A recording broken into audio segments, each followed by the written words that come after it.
Diversity is celebrated on paper but not practiced in power. This conference has been a little bit different compared to many that I've been at. You've heard about my professional experience. Personally, identify in many different ways. I'm a woman of color, a Muslim, a hijabi, a daughter of immigrants, a wife, and a mom. I'm also going through like perimenopause, as some of you know, so I have all my notes here because I do get brain fog, and I have my water in case I need it up here. I'm sure we all go through that. Let me first start with this conference. How many of you were here yesterday? Okay. Wasn't it like a phenomenal day, right? Like, it was so amazing. We all know when you're in this kind of space that we're in, those of you that are practitioners in the DEI world in some way, you go to all of these conferences. And I have to say that for me, the sense of belonging yesterday was different. It wasn't only about being with like-minded individuals, but there was like this emotion I was feeling of attending a conference focusing on the experiences of Muslim women. I grew up in Toronto. My parents were actually, they came to Toronto as a place of safety from South Africa 60 years ago. And for them, it was a place of safety, but it was still a place where we were always seen as the other. And I think today, while there are many challenges that we still have to deal with in Canada, we've also come a long way. Probably, I know we have many pioneers here. I've talked to so many of the women still involved with CCMW who have paved the way for many of us whose shoulders that we stand on. And I just really commend all of the pioneers here in the room today that have done that. The strong sense of belonging and being that CCMW has created is something very unique. And I also just want to thank Nina, Firdaus, Nushat, Sadaf, who helped a lot with this panel, I think, and the rest of the CCMW team and volunteers for these 2 days. So just a huge thank you to that team. Okay. Yes. Let's applaud them. It's amazing. So the CCMW, and they're not paying me to do a promotion for them, but I'm going to do it.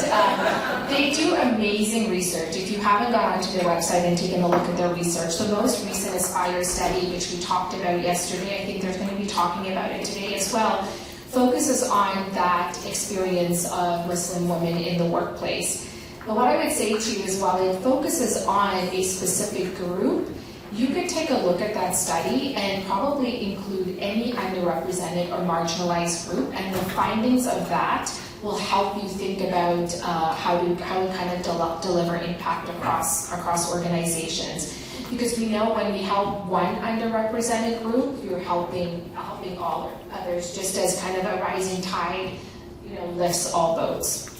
So let me actually get onto the topic of today, which we are dividing it into different areas that we focus on. So I'm going to actually talk a little bit about DEI and leadership specifically.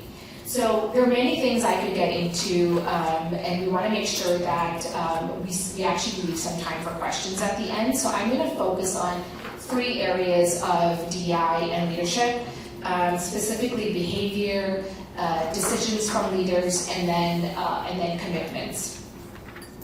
For those of you that are coming in, there is empty chairs here. Okay, you're good? Okay. So let's kind of like start with behavior. When we think about leadership behavior, it really predicts how people feel included. We often think that roles like myself or Sadaf, who are actually in DEI roles, we're the ones that need to create this impact in organizations, or your HR teams. You wait. Raising your hand. Say hello. That's okay. We're friendly up here. But in reality, employees experience inclusion from their manager, right? So research from Catalyst, which is another organization, showed that nearly half of employees' feelings of inclusion can be explained by their manager's inclusive behaviors. And so when we think about inclusive behaviors, and the Aspire study talks about this a bit, is like curiosity, humility, courage, accountability, allyship, ownership. When leaders practice these behaviors consistently, employees report that higher psychological safety, that higher feeling of belonging.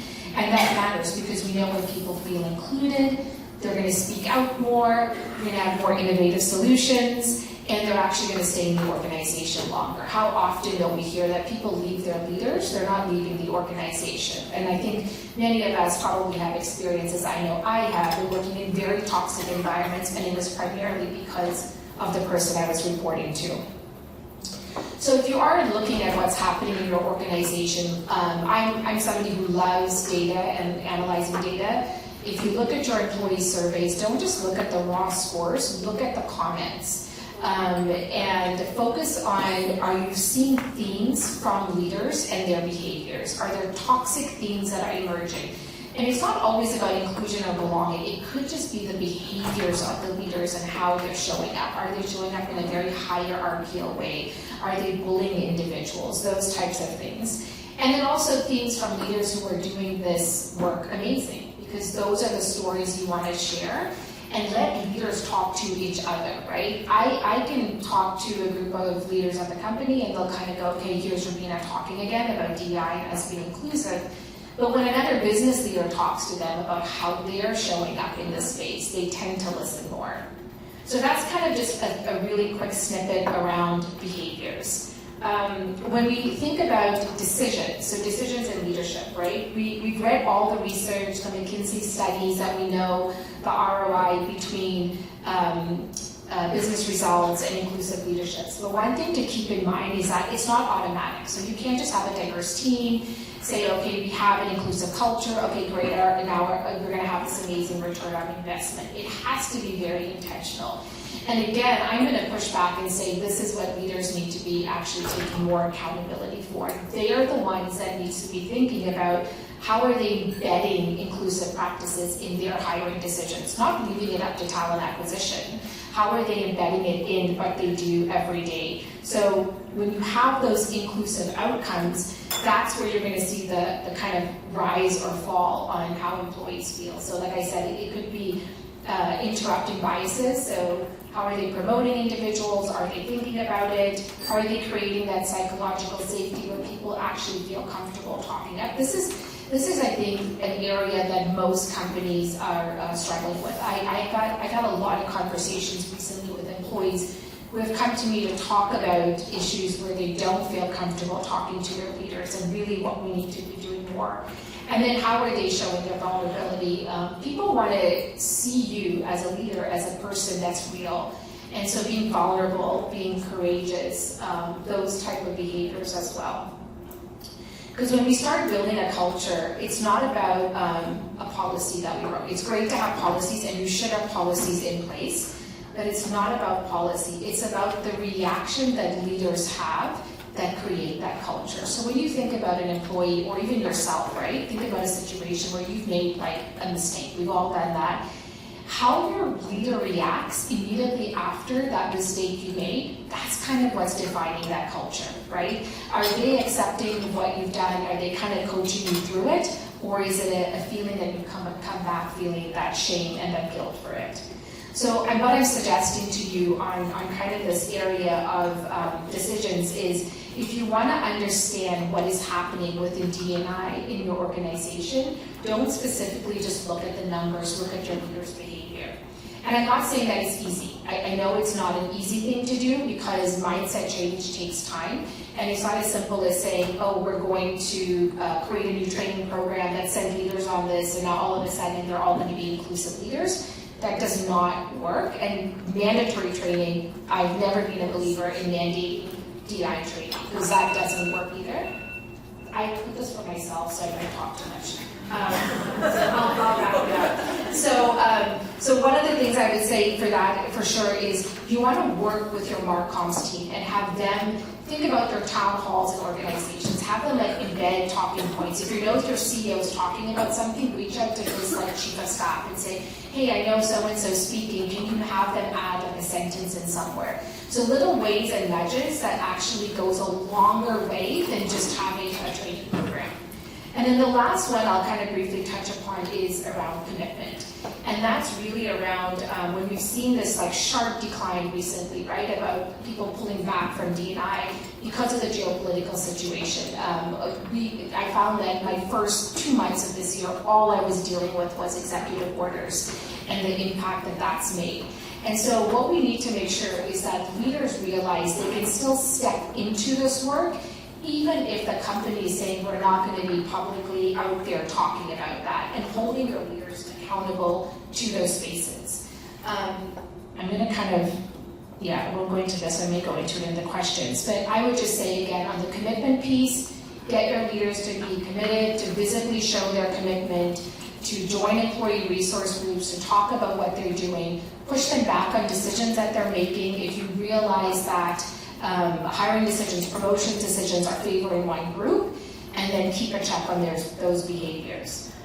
Okay, so I want to just kind of share a question or ask a question to my wonderful panel, who I should have actually said I'm very honored to be on the panel with these amazing people. I feel like Sadaf and I have been on like a number of panels together, right?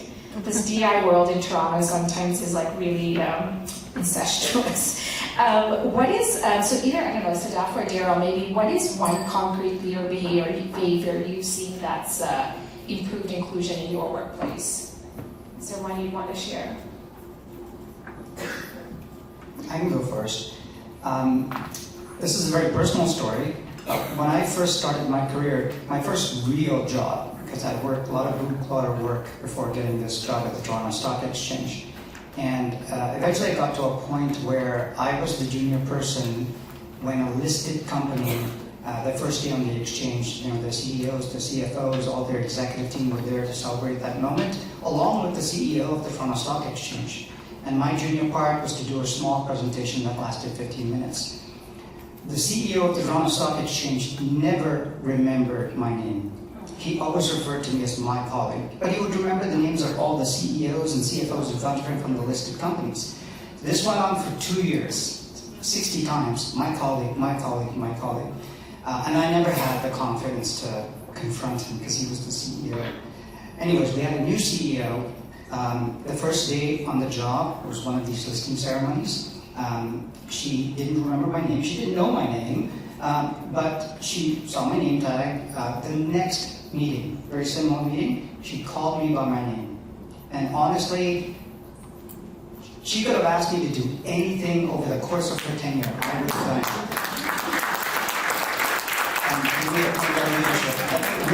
Remembering people's names, learning how to pronounce it is such a small thing, but it's such an important aspect of leadership. Yeah, I can share something. So my name is Sadaf, and I love the fact that most people in this room can probably pronounce it properly. So I make a big deal about it because, to be honest, I was a victim to acquiescing to the pronunciation that people were giving me. And I got to a point where I was introducing myself as Sadaf, when that's not my name. So I think it takes, and I was in the DEI world, which is so ironic, right? So I think it's really important to correct people on how your name is pronounced, because your name is your very first piece of identity, and it has a beautiful meaning, and we should be proud of our names.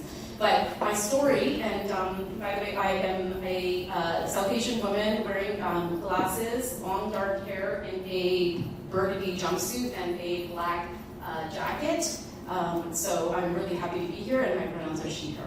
So one of the behaviors that I've always seen, and you're right about culture, Rubiena, that it's the small day-to-day interactions that make such a big difference. And one of the things that we imparted on our leaders in a previous organization was feedback.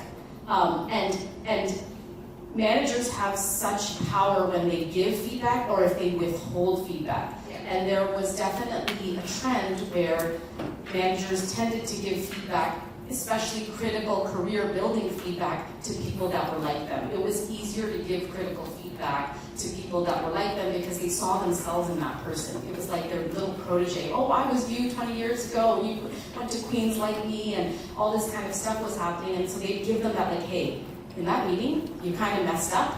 Here's what you need to do next time. And that is, those small interactions can change the trajectory of one person's career, and if the other person who may be from a marginalized community or underrepresented community, and that manager is having difficulty giving that feedback for fear of lots of things. I've heard that things like, she's a woman, she's probably going to end up crying, so I'm just going to not give her the feedback. Or, I don't know how to give this feedback to this person because they may say that I'm being racist and I'm just picking on them. So I think there's a piece around empowering managers to be equitable in the way that they give their feedback to all their junior team members. It's so important to, and there's a way to do it which is not confronting, and I think that's really important too, to say, I believe in you, I care about your career, and this is why I'm telling you that in that meeting, maybe you forgot to give the data point, whatever it is that is necessary for them to show up and be their best self. And so that to me is a small behavior, but it's kind of you have to actively turn your brain on and make sure that you're not just giving that feedback sparingly. Yeah, I love that because it's that intentionality, right? And that you're doing it in a way that is making that significant impact.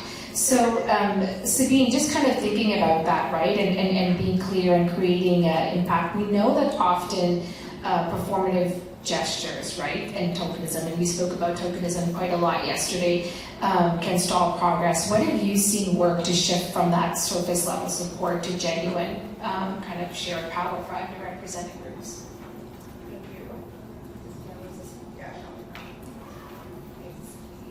Assalamualaikum everyone. Thank you, Rubiena. I think it's important to talk about the values and the weight that the leaders do hold in this space. So just before I get into that, I'll do a little bit of an introduction so you know a little bit more about my background. And I unfortunately didn't have access to a printer, so I do have my phone, so I'm not just texting while I'm up here, just reading my notes out. But it is an honor to be among such a distinguished panel of amazing leaders in the space and to be in the room with amazing members of our community for coming out and spending your time and taking the time to learn and to grow together. I recently joined CPA Canada as a principal in their public sector accounting, and I've worked in the accounting and finance world for just over 13 years now. So in addition to that, I like to participate outside of that to get involved more in the community, and I've actively participated on boards in the mental health and youth mentoring spaces, as well as most recently joining the board for Oxfam Canada, advocating for women's rights and to aim to end poverty in the world. I've also done a lot of advocacy work with NCCM, and being in Ottawa, it's great to have a voice in the public sector while you're in the private sector. This often gets overlooked, and that's been really my role in taking that on. And when I worked previously at one of the big 4 accounting firms, I was one of the co-leads for a national network called the Salon Network. It's an employee resource group for Muslim professionals, and we had over 500 members across the country. So we had a great presence and a very active voice, which was fantastic because people were able to actually bring their issues and talk about them and feel that they could bring their full selves to work in one form or another. And it was honestly one of my favorite parts of my old role, and probably the hardest thing to leave when I did make the change. But I'm very well connected to that community, and I think it's important to continue that growth no matter where you are. In my roles in the private sector, I've always intentionally made diversity, equity, inclusion at the forefront of any position I take because I believe it should be integrated. I don't think it should be an additional thing that you're doing at work. It's not a checklist. It's not something to add to your scorecard and say, look, I did this year. Can I get a little bit more of a pay increase? It's about how do you actually make people feel involved and belong. When I heard this year's theme of I belong, we belong, I immediately thought about my own journey as a visible Muslim Pakistani woman in the business world. It has been challenging, and I can say that with my own experiences as well as the ones that I've heard from so many different people and so many different backgrounds. I work in a world where structure and objectivity often takes precedence, and lived experiences and identity don't often fit that mold. But belonging isn't about fitting in. It's about being seen and heard and valued for who you truly are.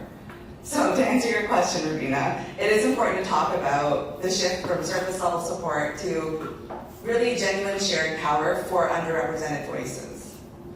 Too often, inclusion in the workplace is halted at that performative level. You see the glossy photos in your annual reports or the acknowledgements for a celebration. But ultimately, when it comes to the difficult times, where is that support and how are you showing it? Diversity is celebrated on paper but not practiced in power. And I saw this firsthand with the incidents in October of 2023 and the shift in the DEI space that I was able to experience myself. I could see that conversations were now being monitored. There were certain things that you couldn't say, not because it wasn't okay. We're trying to find a shared voice in this space. politics, right? We're all going through it. We're all feeling the political events of the world. How do we find that humanitarian aspect that we can all relate to and connect on without getting political, without trying to choose a side? And I think this is what I noticed was not being understood from some of the leaders. And these were the points that I challenged to say, why are we talking about sides? Why are we talking about different politics? This isn't about politics, this is about people. And the people that you're representing on a daily basis who are doing the work for you and getting your organization out there and making that business. So how do we move beyond this performative behavior and move into practice? First, we have to shift our focus from representation to redistribution. So it's not just about who is in the room, it's about who's being heard and whose voices are actually being valued. The most meaningful change always happens when it's the people closest to the challenges who are given that authority, the support, and the ability to make those changes and to actually have an impact. Real inclusion is not just about inviting people to the table, but actually listening to them, and not just participating in those existing systems. It's about redesigning those systems. Find out what's not working, why it's not working, and how to make it work for everyone. And this needs to be done from all levels, not just the leaders, but the leaders need to hear the people who are within the organization at different levels to see what's happening that they're not facing on a regular basis. So what does that look like? Ultimately, you want to listen differently. Don't just collect feedback and don't take action on it, right? You want to make sure you're creating spaces where people can actually feel heard, they feel safe. Create that environment, whether it's one-on-one meetings, whether it's group meetings, staff meetings. Have the time, because this will help improve that efficiency that everybody is always constantly talking about looking for. Productivity will work better when people actually feel like they have a voice. Normalizing differences. So we often feel like professionalism means neutrality. You can't stand out. You don't want to be too different. The true professionalism is about being authentic. And I remember this brings up an experience that I had when I stepped into the world. I was going through the co-op interviews from university, and I was seeing all these big four firms and trying to figure out, how do I fit in that space? I don't see a lot of different hijabis in Ottawa where I live, and so my sister was one of them, but she was the only one. And you're trying to figure out, I want to have my own path, I want to figure out who I am, and then I tried to figure out what to wear.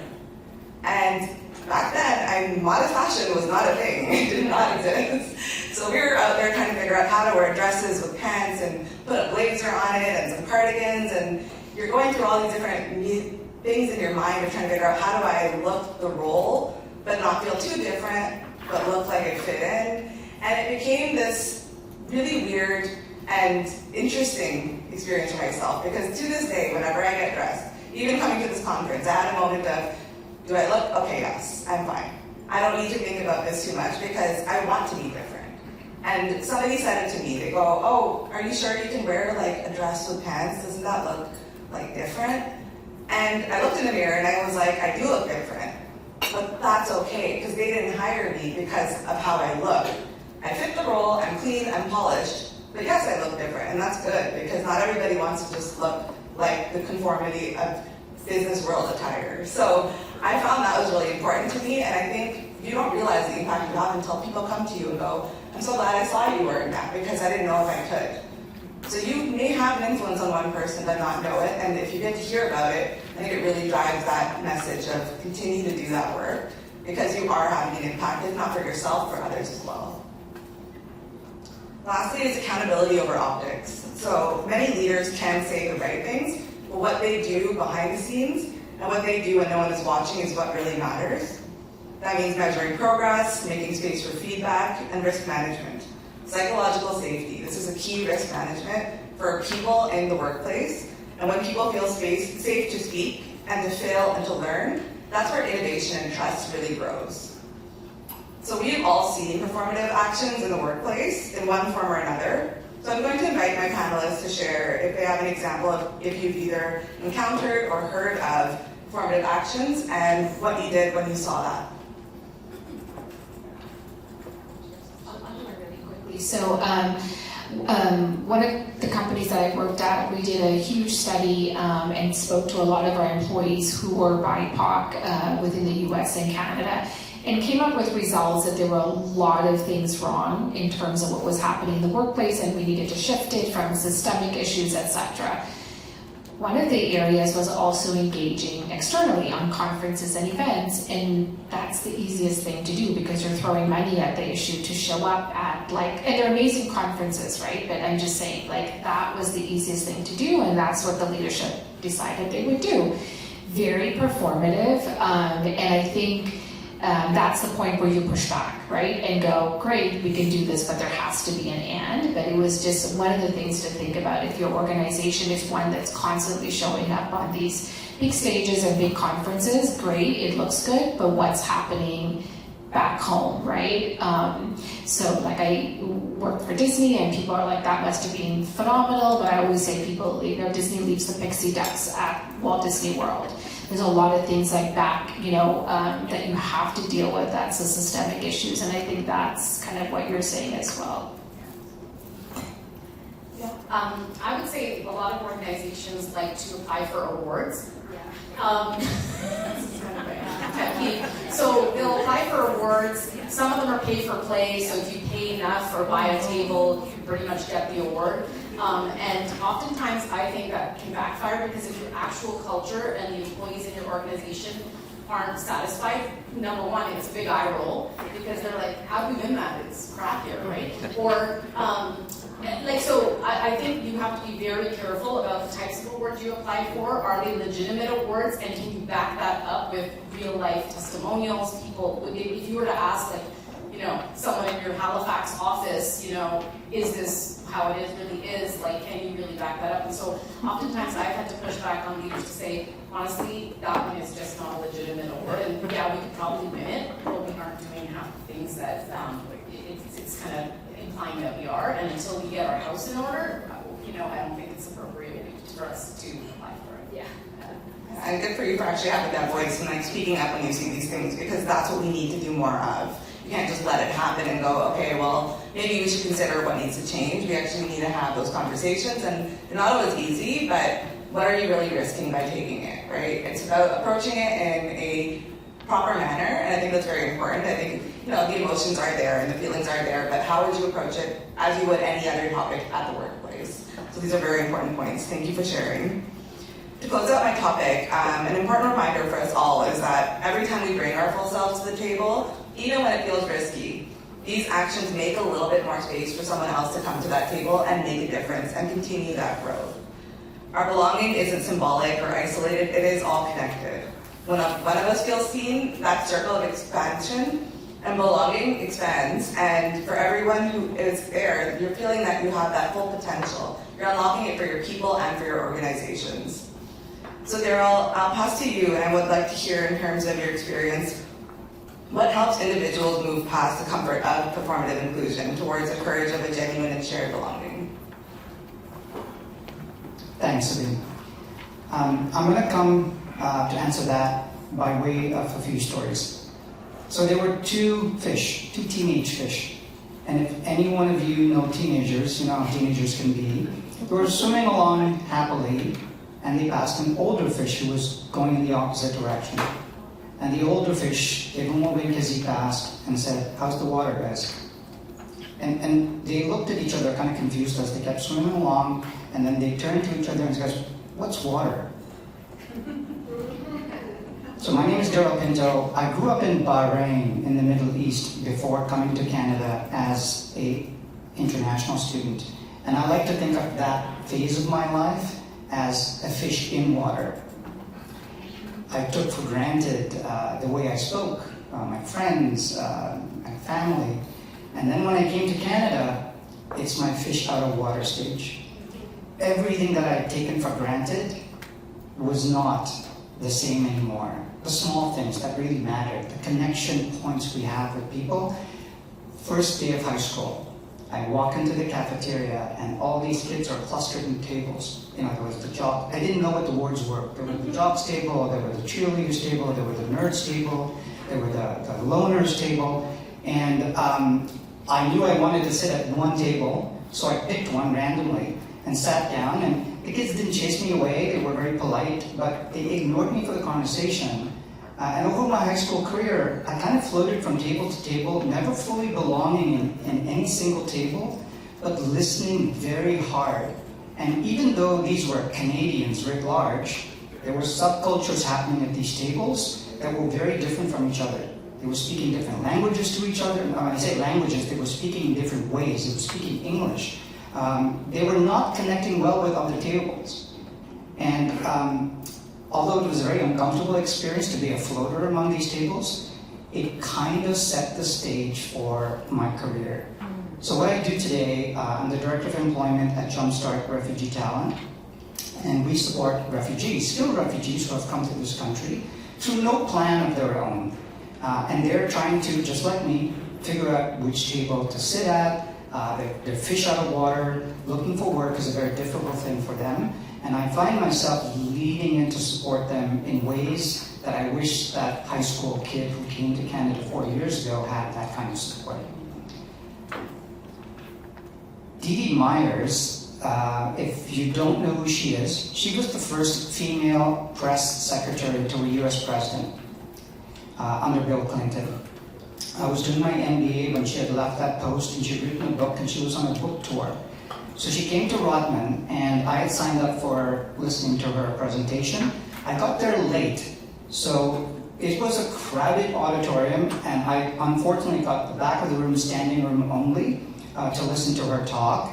And there was a sea of women sitting in front of me who got there earlier than I did. It was about 90% females in the audience, 10% males. And she said something. Have you ever been in a meeting and say something and nobody hears you? And then 5 minutes later, a man will say the very same thing, and everybody picks up on it. What I saw from the back of that room, the auditorium, was a sea of heads, all nodding. And these were women, different ages, different sector experience, but they were all nodding in unison. And in my head, I thought, I've never been in a meeting like that because I would have said something. But after that moment, I see it happening all the time. My unconscious bias wasn't even seeing it happen before that point. So as an ally now, when I see that happen, I see it happen in families, I see it happen at boardroom meetings, I see it happening everywhere. When I see it happen, my job is to amplify that woman's voice. So when no one hears what she says, I simply say, Sabeen, I heard you say this, and just repeat back what she said. And it's amazing, people would then hear what she said when they didn't before. Unconscious bias is all around us, including in me. My last story is I had a coffee chat as part of my job. I meet newcomers all the time. This was not a newcomer. She was Canadian born, a young black Muslim woman. And she had just gotten to McKinsey, which is just a huge global consulting firm. So if anyone here knows, it's very difficult to get into McKinsey. Very, very competitive. But she had got in.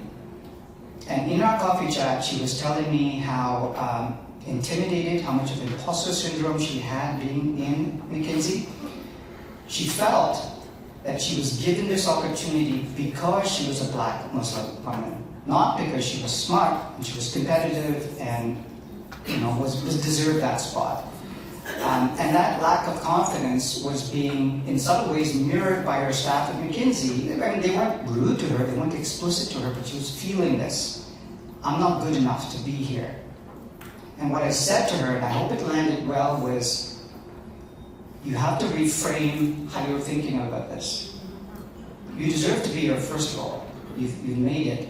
But two, you are like the Rosa Parks. You are like the Zohra Namdanis of the world.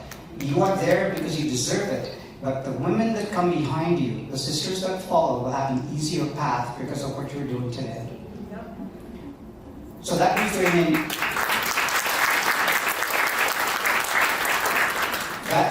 is huge, and I felt imposter syndrome all of my career, ever being that fish in water coming to be a fish out of water.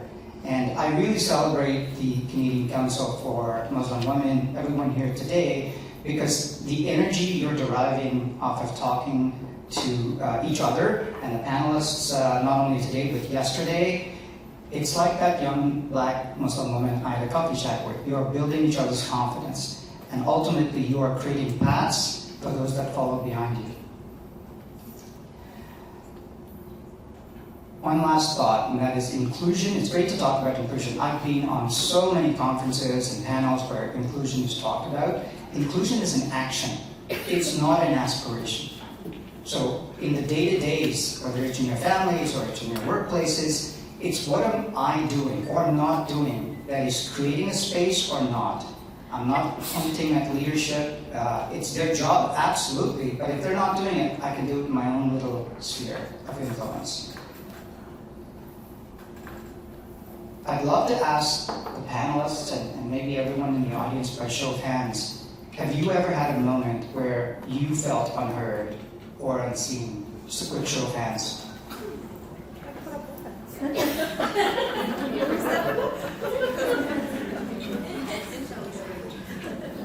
So Sadaf, I mean, that it's pretty widespread, this feeling, right? And again, we're all professionals from very different backgrounds, different sectors. But this feeling is very, very pervasive. How do you think we can counter this feeling? Ooh. Thank you, Darrell. So, just wanted to take a moment to introduce myself a little bit further. I, too, Rubiena, am a child of immigrants. My parents came from Pakistan to Toronto in the early 70s. I was born and raised here in Canada.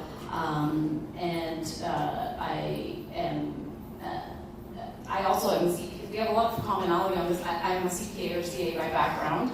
I call myself a recovering CA because I no longer practice accounting, much to the chagrin of my dad, who used to be, as any proud immigrant dad would be, do you know my daughter's a CA? Do you know my daughter's a CA?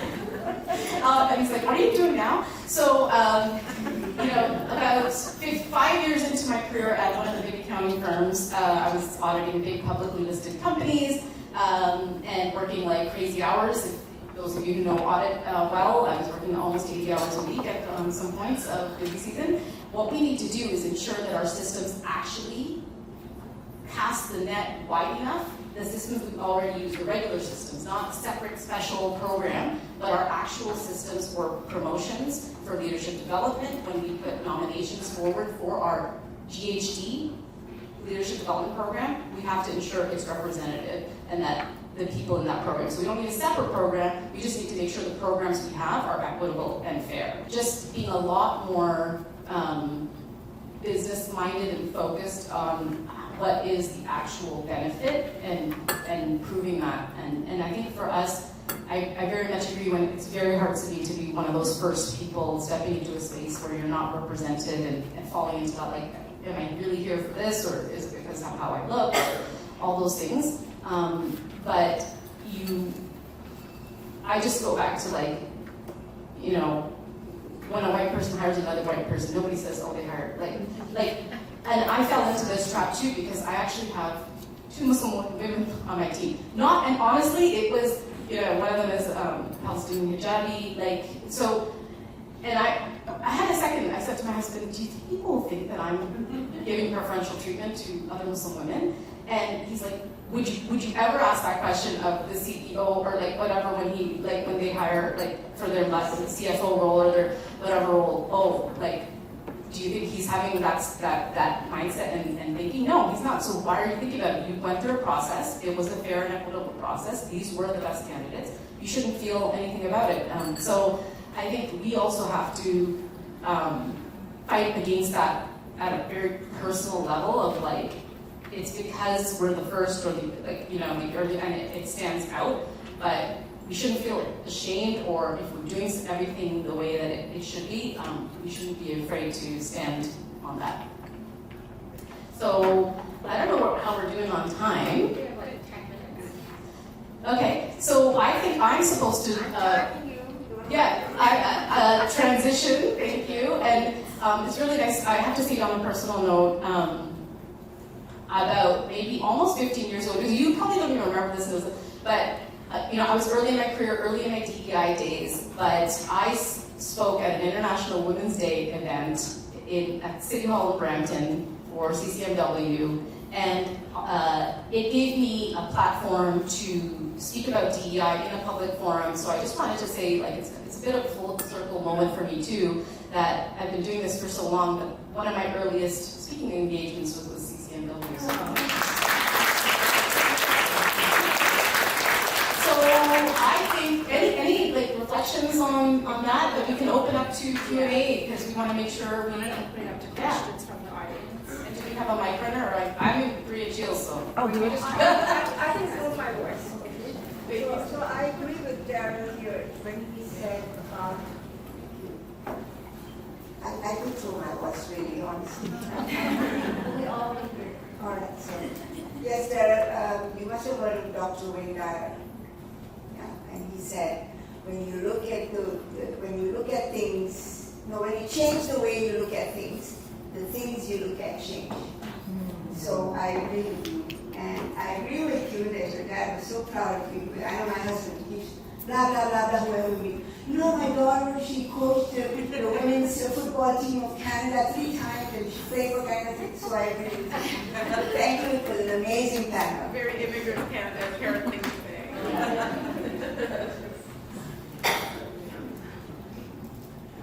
Hi, so first of all, I would like to thank you all for a great panel. Like, it was really phenomenal for me.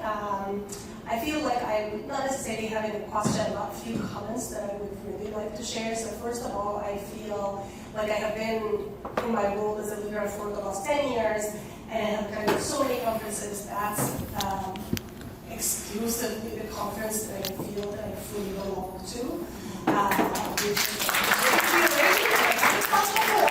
So thank you so much for providing that platform. I very much am interested in the level up strategy of the system versus the lifting strategy, and I agree with you 100% that this is very important. However, to be honest, I feel like that we are still very far from that level, unfortunately. Even at the level of being able to serve women in the leadership space, I feel that other leaders from more dominant groups, they don't necessarily understand even the differences between Muslim minutes. Like even if you're hijabi or not hijabi, I am the only hijabi Muslim woman in the leadership, team that I belong to, and they are amazing team members, to be honest. However, I do have another Muslim woman who's not hijabi, and they usually feel that we are super different, which we are not necessarily super different, right? But there is always that kind of prejudice that, I'm more strict, I'm more observant, I might not be the one who's drinking, but maybe she would. Those kind of things that put me in that kind of, imposter syndrome as well. Like, I am the only different person here, right? So I think that we still need to look at the lifting piece, because in my opinion it increases awareness about the different intersectional layers of every single group, right? So I feel that we're still in that area to increase awareness about differences before that we are hopefully at the level of the system, right? The very last thing, because I'm also very talkative, I feel also that it is, I kind of lost my thoughts, so I'm going to pass it to the next person. Thank you. Thank you. I just while we wait for the next question, I think to comment on that, imposter syndrome is very real in so many different aspects, right? So as a woman, if you're a hijabi versus not, but also growing up, like I was born and raised in Calgary, so there was not a lot of diversity when we were growing up there, and you knew the few different, Pakistani or Muslim families in the community. The first mosque was being built, that was really big, and people were getting really to know one another, and you have that sense of community that outside of that, you didn't have that. So you're trying to fit in everywhere. You're trying to go, okay, well, why do I look different? Why do I feel different? And then when I started wearing hijab, I started feeling the exact same thing, where it was, now I'm suddenly getting put into another box. And it was all these boxes that people have created for me. And what happens is you tend to lose yourself trying to get out of that box, because you do like that aspect of yourself. You chose that for yourself. But other people are now telling you that that's not okay, or that's not what's normal. And unfortunately, a lot of people buy into that and try and fit the standards. And then once they do that, they lose themselves and go, I don't really know where I belong anymore. And so I think it's so good to reinforce that. And that comes from whether it's your background, your faith, or even your gender. And I've had people come and once I start speaking, oh my God, your English is so good. And I was like, yeah, I was born in Calgary. Like, I don't know what else you were expecting, but it sounds that you did have that initial expectation that I wasn't going to be able to communicate. And the moment I did, I saw that shift in how they were viewing me.